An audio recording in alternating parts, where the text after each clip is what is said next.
welcome to Basketball Talk Pro. My name is Ron Ekker.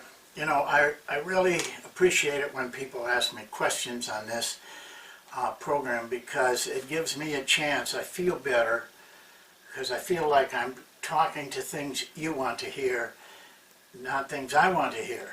And so I appreciate that. And then in the last month and a half, really most of the subjects we've dealt with have been about questions that have been asked me, and in some cases we really had a chance to get into some depth with our talks and the things that that we were trying to help in those questions.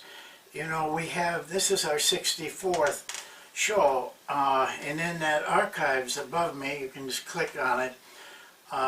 There's 63, and this will be 64 different shows in there, and that's about 16 hours of instruction over the past 3 or 4 months. We break it up into small bits, 15 minutes apiece, so approximately what you're getting every week is about 45 minutes. And 3 different, but you know, in 3 different sessions. We shoot for 3 sessions a week. I think you need to get, you know, that kind of exposure.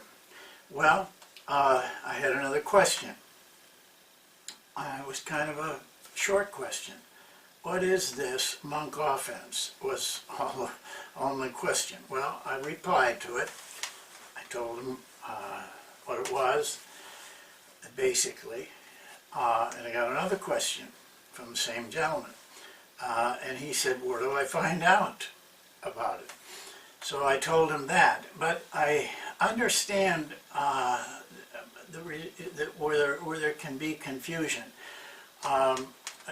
We haven't really, everything that I do is based in that book, but we don't talk directly about most of the things that's in that book, but we refer to them, so it can be a little bit confusing. And one of the things that I refer to a lot is the monk offense, because it is the linchpin of everything that that is in my system.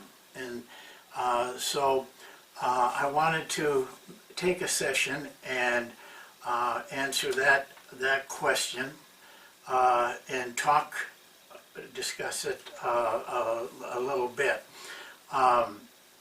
The monk offense is a freelance offense with rules. Basically what it is. I think the name throws people off a little bit because they wonder what is that name. And I'll tell you why I chose it. First of all, I wanted a name that was very short, because in the flow of a game, excitement of a game, crowd noise, I wanted something that penetrated, short and penetrating. And I also wanted something that wasn't usual, so our players would respond to it more easily. You know, a lot of the terms are so generic. I mean, everybody uses them: floppy, hawk, pick and roll, zipper, ear, chin, head. I wanted something that when I said it, the players were very clear what I wanted. But there was a third reason. I wanted it to relate to what we were doing in this freelance offense. And the thought came to me from the term monk is a man. It's a very famous jazz pianist and composer of jazz music. He passed away about over 30 years ago, but he's still a legend. And he probably has influenced jazz music as much as anybody could. His name is Thelonious Sphere Monk. But it was his unique style that made me feel it related to what we wanted on the basketball floor. Some of you, I know, have some musical background, and I think but everybody will understand these terms. Monk always played the melody. A lot of jazz people don't. He always played the melody of a song. That's the beautiful part of the song. And he always improvised off of that melody. He was a great teacher as well, and he taught some of the great names in jazz music, Miles Davis, Coltrane, Rollins, to name just a few. And he always taught them and insisted that they improvised off of the melody. Well, that's kind of what the Monk offense is. There's certain rules in that type of improvising. And there's certain rules in freelance basketball that keep things more in a team framework. You see, because all players know how to improvise. If they played at all. You know, we used to refer to as playground basketball. You know, the guys just went out there and played. They just made things up as they went along. That's improvising. Sometimes it's called pickup basketball. Again, that's improvising. Now you have AAU, which is, to me, playground basketball with uniforms. You know, in the playgrounds, you didn't have uniforms. You were skins and shirts or something like that. But they're still improvising. The problem is with that kind of improvisation, and you see it all the time if you watch, especially watch NBA games, that improvisation was individual. Everybody had their own little moves, own little things that they did, but it ostracized the rest of the team. They were alone, and you see it very much in the NBA. When you see a play break down and they isolate a guy and stand 4 guys away, that's improvisation of a sort, but it's individual. The trick is, and in jazz music, it's the same, is to establish group improvisation. 5 men working together. And that's usually what, by the way, a jazz group is made up of, 4 or 5 men. Working together but on their own and doing things on the spur of the moment. It requires skill, but it also requires some simple rules to follow. Jazz has it, and we have it in our freelance system because it has rules. The thing you have to work for is that when you make those rules, they can't paralyze your players. It's like government regulation. You know, it sounds good, but it stops everything because they're too concerned about the regulations.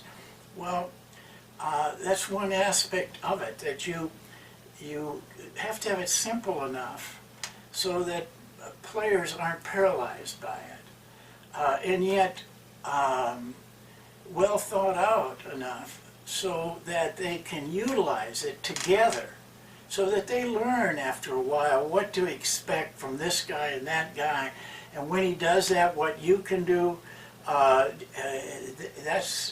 That's group improvisation, and that is hard to teach. I don't think there's anything that I've coached that is more difficult. Defense is difficult because players don't particularly like to play it, so there's a lot of motivating and a lot of driving. But in offense, it's different. This is helping them to make things up. One of the biggest mistakes coaches get into in this type of thing is they start making up plays for the players. You have to be careful of your language. You can't say this is what you should do. you need to say, this is a possibility. But if you don't do it, that's not wrong. It's just that, this might help you.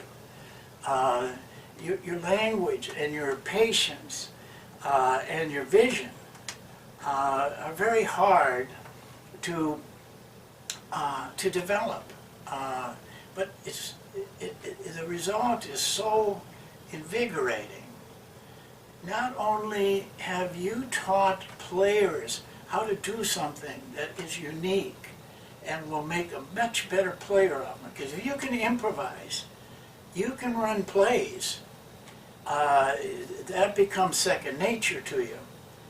But coaches, it also makes a difference in you, because in order for you to do it successfully, you have to reach down and become something you aren't.